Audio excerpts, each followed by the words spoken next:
Assalamualaikum warahmatullahi wabarakatuh. Alhamdulillahirabbil alamin. Wassalatu wassalamu asrafil anbiya wal mursalin. Sayyidina wa maulana Muhammadin wa alihi washabihi ajma'in. Amma ba'd. Para pemirsa yang berbahagia, kali ini saya akan mengulas tentang amaliyah tahlilan yang biasa kita lakukan atau dilaksanakan oleh umat Islam yang beragama paham Ahlussunnah wal Jamaah.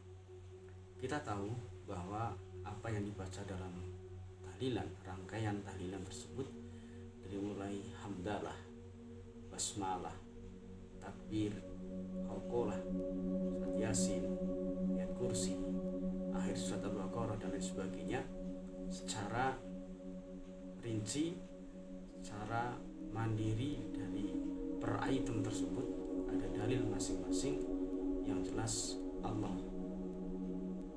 diambil dari sabda atau firman Allah dalam Al-Quran dan juga Rasulullah SAW, meskipun tidak pernah Rasul secara khusus mencontohkan berkumpul bersama dan membaca zikir tersebut.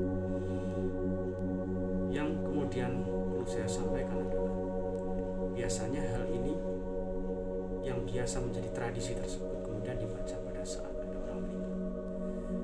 Ada seorang ulama besar dari Hijratus Syaukan atau San'a di Yaman, namanya Al-Imam Muhammad bin Ali bin Muhammad bin Abdullah Asy-Syaukani As-San'ani, karena yang dinisbatkan kepada sebuah daerah di Hijratus Syaukan San'a di Yaman, berkata bahwa apa yang dibaca oleh orang-orang yaitu diantaranya adalah surat Yasin pada saat ada orang meninggal, itu bukan hal yang dilarang karena memang ada hadis yang kualitasnya adalah hasan, yaitu hadis yang berbunyi iqra'u ala mautakum Yasin, bacakanlah atas orang yang sudah meninggal yaitu surat Yasin. Hadis ini berderajat hasan.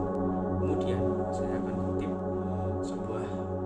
ada dua buah hadis yang dituliskan oleh Imam Nawawi dalam kitab Tanqihul Qaul, di mana kitab tersebut adalah merupakan rangkuman intisari dari karya Imam Jalaluddin As-Suyuti, yang dimana pada muqaddimahnya sudah dijelaskan bahwa dalam hadis tersebut memang tidak secara rinci dituliskan syaratnya, tapi sudah dipilih oleh Imam Nawawi sebagai hadis-hadis pilihan yang sengaja memang tidak ditulis syaratnya. Dalam kitab Tanqihul Qaul tersebut dijelaskan Rasulullah SAW bersabda, man a'ana ala mayyitin bi qira'atin wa dzikrin istaujaballahu lahul jannah.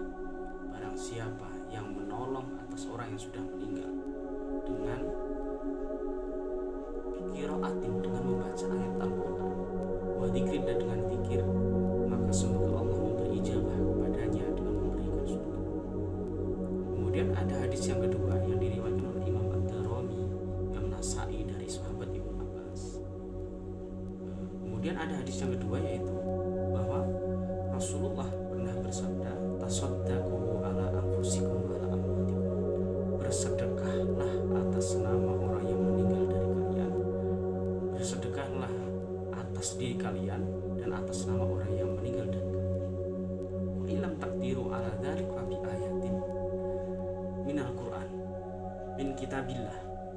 Barang siapa yang memang engkau atau apabila engkau tidak mampu sedekah atas nama kalian atau atas nama orang yang sudah meninggal dari kalian, maka bersedekahlah dengan membaca ayat Al-Qur'an. Dilanjutkan, fa illam ta'lamu syai'an minal Qur'an fad'u lahum bil maghfirah. Dan jika engkau tidak mampu membaca ayat atau bagian dari Al-Qur'an, maka memohonkanlah ampunan bil maghfirah, fad'u lahum bil maghfirah war rahmah, dan memohon kepada Allah agar memberi rahmat kepada mayit tersebut. Fa innallaha wa'adakum al-ijabah, karena Allah berjanji atau menjanjikan kepada kalian akan mengijabahi atau mengabulkan setiap doa. Ud'uni astajib lakum. Apabila hal itu kemudian dikaitkan bahwa tidak pernah dilakukan oleh Rasul dan sahabat, otomatis menjadi amaliyah yang bid'ah, mari kita pahami tulisan atau sebuah karya besar dari Imam Syatibi dalam kitabnya yang namanya kitab I'tisam al-I'tisam, yaitu beliau menjelaskan bahwa yang namanya bid'ah hakikiyah,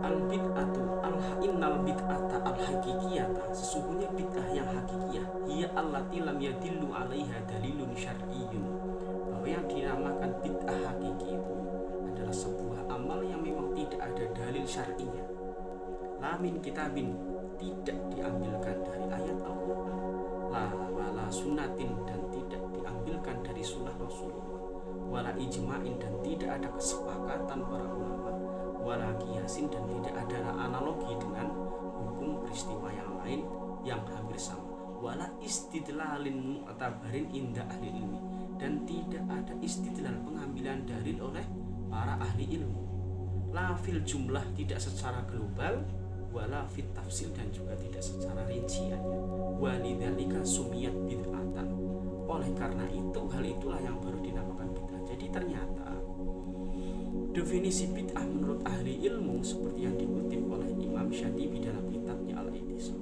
dengan bid'ah yang sering kita dengar melalui internet, bahwa bid'ah adalah hal yang tidak pernah dilakukan Rasul dalam hal ibadah, padahal Rasul pada waktu itu tidak ada hal yang menghalanginya, itu bertentangan dengan pengertian bid'ah menurut ahli ilmu.